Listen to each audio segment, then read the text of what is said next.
So you're from Scotland? That's correct. I got a Scottish joke if you want to hear it. Lay on me. What's the difference between Mick Jagger and a Scottish sheep farmer? I don't know. Mick Jagger says, "Hey, you, get off my cloud." And the sheep farmer says, "Hey, McLeod, get off my ewe."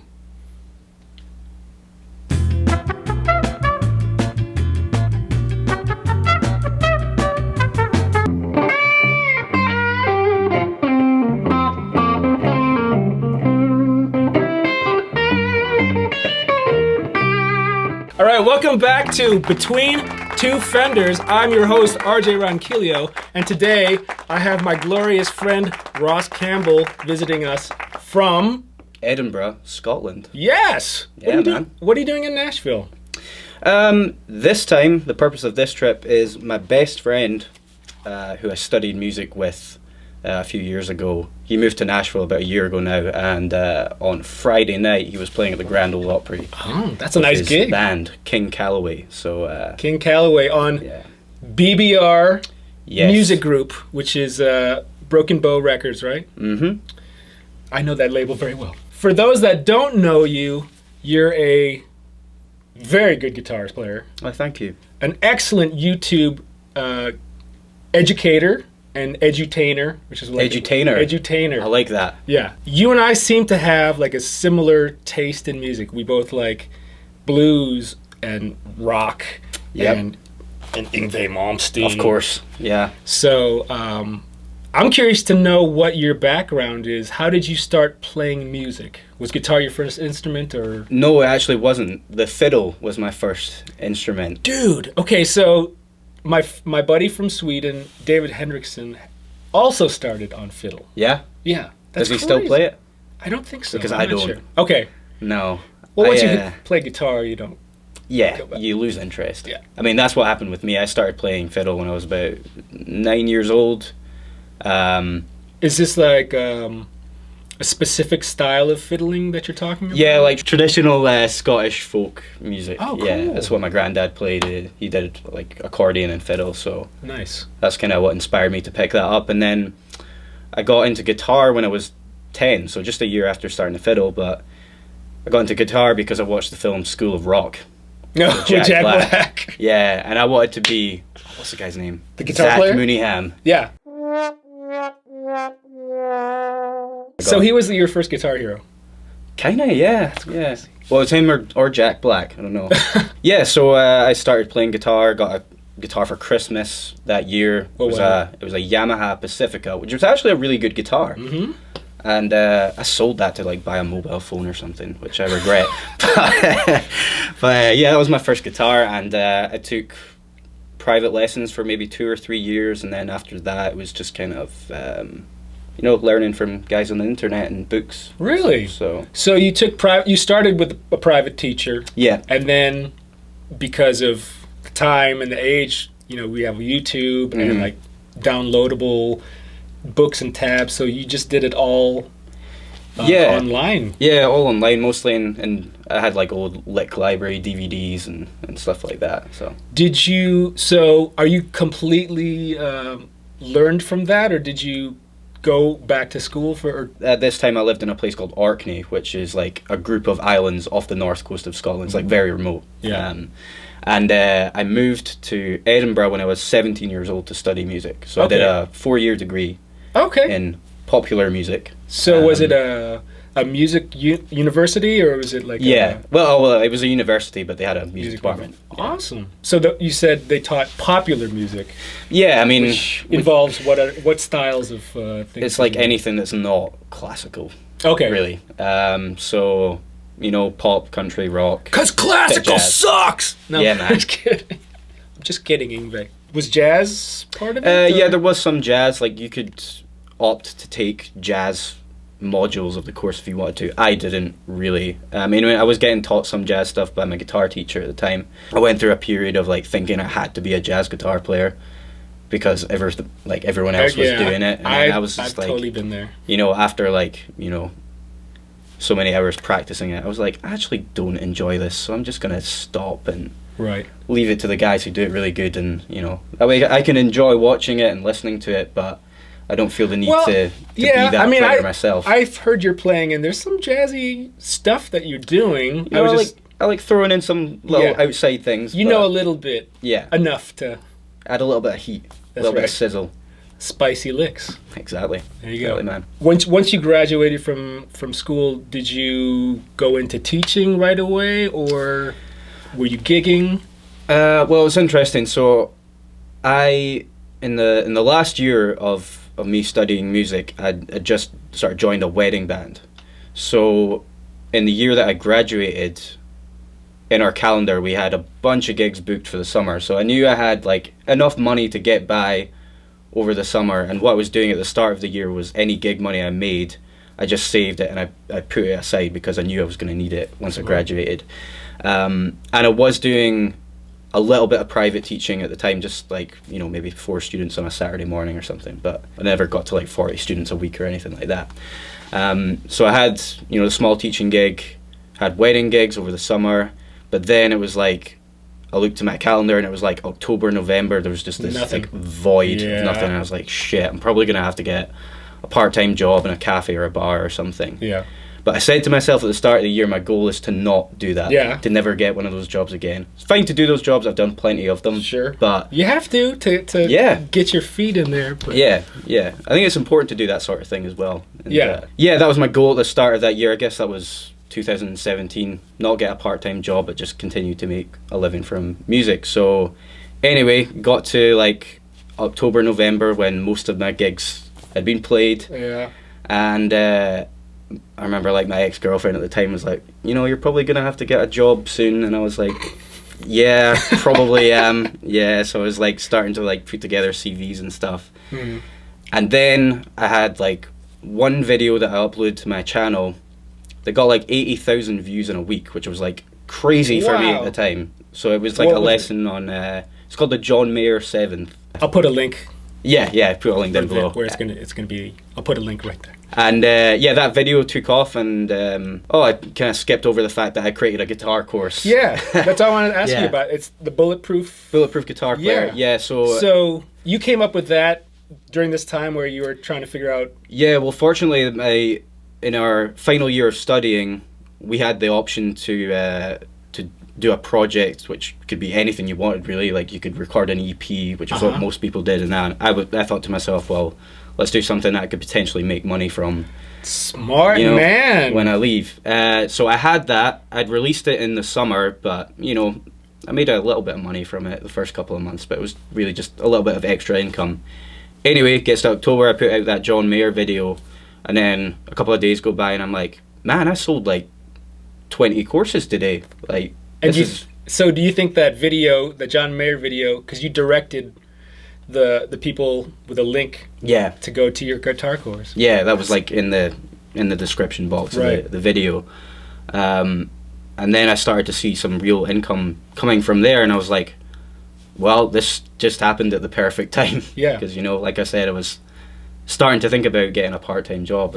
So now, were you teaching still privately at this time, or did you? Yeah, I mean, I continued to do that. Like at my uni that I was studying at, they had like a little school for like teenagers on Saturday morning. So I would go and teach guitar. Okay. Like just 4 students on a Saturday morning, and I think I gave that up last summer. Okay. So, you know, I continued to do it for a while, but So last summer is kind of when you put all your marbles into the video online YouTube thing? Yeah. Do you miss gigging at all? Oh, I still gig. Or you're still gigging? I'm still in that wedding band. I think this is going to be my last year of doing it. Mm-hmm. But it's just it's mostly work in the summer, and it keeps me playing live. Well. Wedding stuff and like corporate parties always pay well. Sometimes they pay better than touring gigs. True. Which is kind of interesting, but let's go back to your bulletproof guitar method. How long did it take you to create or develop the curriculum, or like what was involved into creating that? Well, you know, fortunately I had 9 months just to, you know, create that entire thing. So I went through an initial phase of just researching what was already out there and buying other people's courses and seeing what they were offering. And then I would think to myself, well, what can I offer that's different and that's going to stand out here? So I maybe did that for like 2 months, just, you know, seeing what other people were offering. And yeah, then I started to put together my own curriculum, and, you know, I was deciding, you know, just exactly what I wanted to include in it. And yeah, so start to finish, it did take me 9 months, because I also had to do, you know, other pieces of coursework at the time, and exams and stuff. Right. But yeah, it was a long process, but, you know, it was worth it. There's a lot of great guitar YouTubers on the platform now. If someone wanted to start a guitar YouTube channel today, what would be like one piece of advice that you would give to them, or what's something that you've learned becoming a YouTuber that you would pass on? Yeah, sure. Not being too hard on yourself. If you find that you've kind of set unrealistic goals for the amount of content that you want to put out, and you're not meeting those goals. That's me. Like, that's totally me. Yeah, right. Like, that's me all the time. I'm like, right, 2-3 videos a week. Let's do it. I'll get really pumped up at the start of the week, and I'll, you know, do a bunch of work, and then the next week I don't do as much, and I'm like, oh shit. Like, yeah, that's the thing, to do that consistency. You know, if you don't keep up with it every week, if you like let it, you know, go up along the wayside, it's hard to get back on the horse and do it. Like, do you have like a set amount of days? Like, okay, I'm going to record stuff on this day, edit this day. What I've been doing a lot of recently is like bulk producing things. So I'll do all of my script writing on one day. Yeah. I'll do all of my filming in one day, because it's a pain in the ass. Like, if you're doing like 2-3 videos a week, sure. Like if you're filming on different days, yeah, it's just like, you know, setting up all this stuff, Yeah. you know. It just makes more sense to me to bulk produce, like bulk film and then bulk edit. Yeah. And that's been working well for me recently. It means that I can make a bunch of content, so that if I need to go away for a week or something, I can like schedule upload videos, and I don't have to worry about making content when I'm away. So. Yeah, I do the same thing. And that's something I've just started doing, is actually making one day where I'm scripting out videos or outlining what I want to talk about. Yeah. And then, you know, 1 or 2 days of shooting, and then, God, the rest of the week editing, because it takes forever to edit. We need help. We need to get some like interns to I've got a question for you. Yeah, go for it. Have you ever had someone edit a video for you? No. I think I would be comfortable with somebody editing like gear demo videos for me, just because I have an exact format that I use for almost all my, you know, pedal demos and everything. Something like lesson stuff, or, you know, the other tone tutorial vlog type stuff. I think the way I edit those is very me. And like I put a lot of stuff in while I'm editing. Like, oh, I should put in a clip of, you know, the angriest guitar player in the world or something. Yeah. Oh, that's it. That's fucking it. Yeah. So it's almost like I'm composing as I edit. So for that, I don't think I could outsource that stuff to like another editor. But the gear demo stuff, for sure. You know, you're a one-man operation, right? Yeah. So yeah, it's tough. YouTubing is hard. Was there like one breakout YouTube video that you had? I think you mentioned the first John Mayer one. Yeah, so I did the John Mayer video, and then 2 weeks after that, I uploaded one that was like Jimi Hendrix and John Frusciante. So those two did really well in October, and I think those are maybe the 2 most viewed videos on my channel. People love the Hendrix stuff. It's interesting to see what people are into as far as like, oh, I want to learn like Hendrix stuff. I want to learn John Mayer stuff. I want to learn Yngwie stuff. Have you done an Yngwie video or anything? Yngwie-ish? I've actually got plans to do something regarding Yngwie Malmsteen. Well, maybe but I'm not going to give away too much right now. But well, we'll talk about it so we don't do the same thing. Okay. Have you ever seen him live? I have not. Neither have I.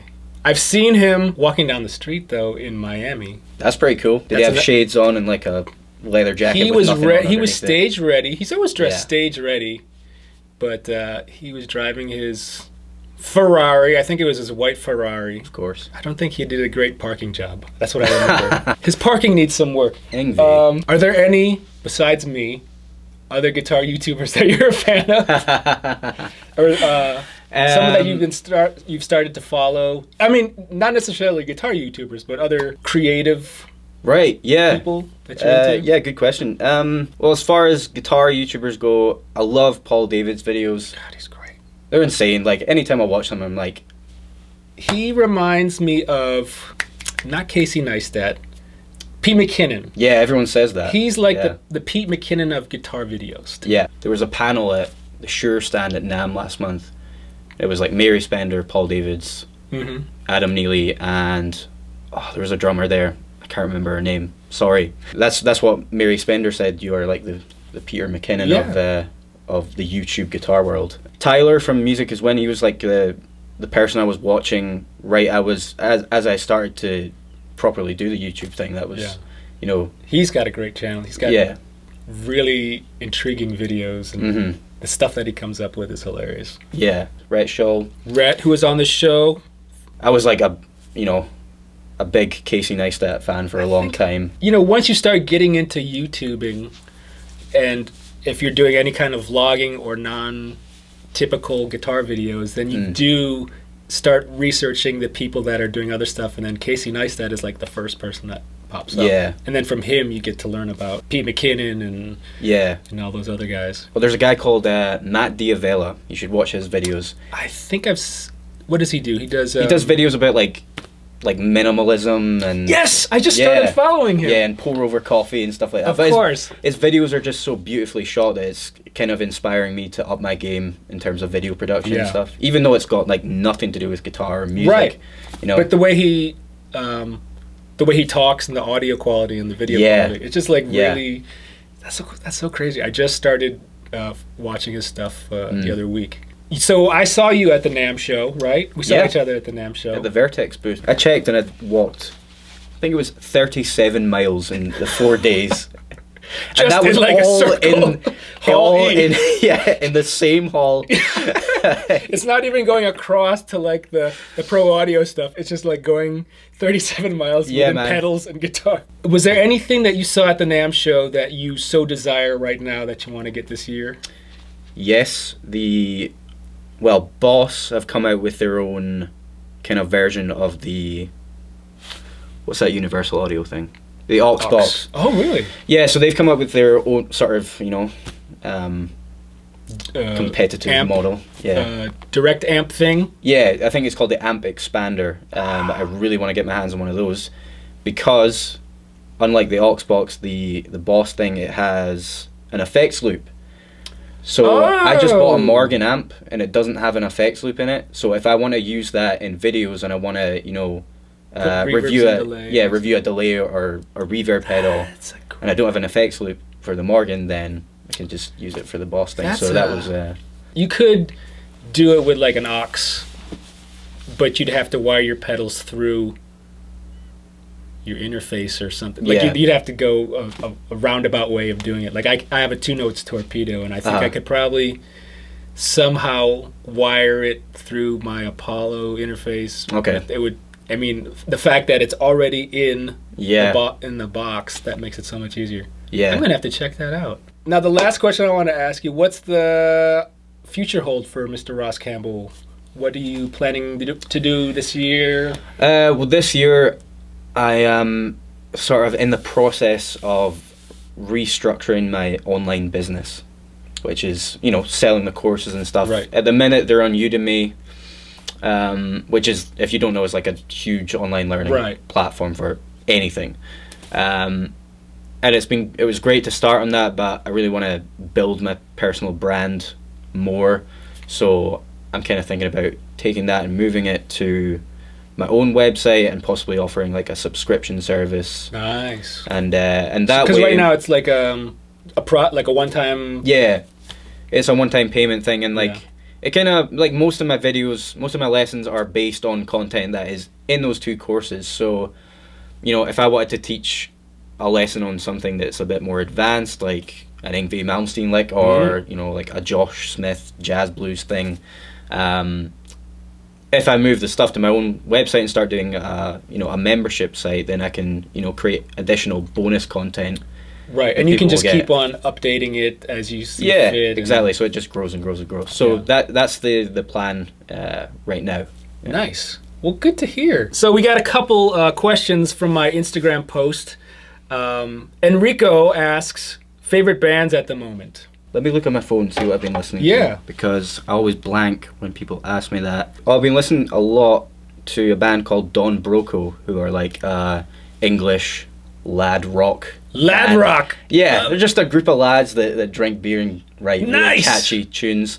I gotta look that up. Yeah, they're awesome. Listen to a lot of Casey Musgraves, country singer. She just played at the Ryman. Yeah, she's doing night. like 4 nights there or something like that. And she just won the Grammy for Best Album. Yeah. Which was It's a good record. well deserved. Been listening to that new John Mayer song, of course. Of course. Like everyone Have you else. ever seen his lesson on the exquisite tapping lick? You gotta check it out. I'll put a link right here. Johnny asks, when is he gonna move to Nash?